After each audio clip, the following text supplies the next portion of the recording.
concern.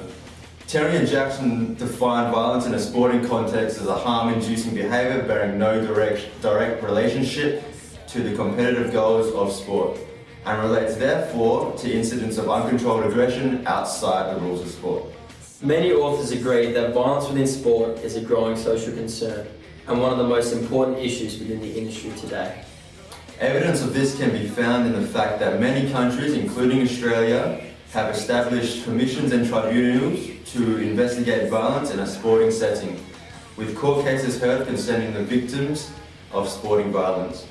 With many subjective views, positions and opinions, do you think violence in sport is a growing concern? We went to the streets to find out. The violence in sport is just increasing quite different these days. I've been seen suspensions for, about injuries I've seen. People are getting really hurt these days. So much that it's growing that it's still everything's being recorded. Violence in sport is a growing concern. As you can see, the general public believe that violence in sport is a growing concern. The increase in occurrence of violence within sport is well documented as both a problem specific to the sporting domain and also society as a whole. In questioning whether violence in sport is a growing concern, we also need to consider whether we have it under control. Will you give it to me? It seems you're having some trouble in dealing with these changes, living with these changes. Oh no, the world is a scary place now that you've woken up the demon. Yeah, Clearly violence in sport is a growing concern. So do we have it under control? The control of violence within sport is constantly reviewed and scrutinised. However, with the incidence of violence within sport increasing, it becomes obvious that the issue is not currently under control. The media often glorifies violence within sport with overcoverage, feature articles, and the use of past violent examples to encourage spectators to attend and watch upcoming events. Coakley suggests that this over-commercialisation and glorification of sporting violence is causing violence to increase rather than promoting it in a negative light and in turn bringing it under control.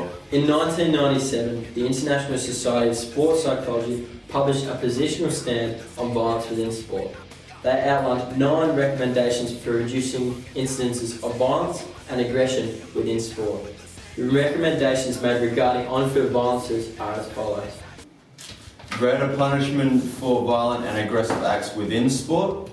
Proper emphasis on fair play code of conduct at a junior level. Media must place the appropriate perspective on isolated incidents of violence rather than making them highlights. Media campaigns on decreasing violence within sport. Aggression and violence workshops for coaches, athletes, managers, officials and media on aggression, why it occurs and how it can be controlled. And also programs for athletes aimed at reducing behavioural tendencies towards aggression. An example of similar recommendations in action can be seen in the Australian Rugby League reforms in the 1980s when changes were made to reduce on-field violence.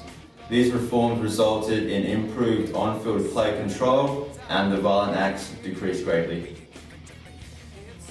This is what the general public had to say about the control of violence in sport. No, it's not under control. It's getting huge. Like, the amount of fights I'm seeing in the footy now, man, it's crazy, eh? I don't think we have it under control.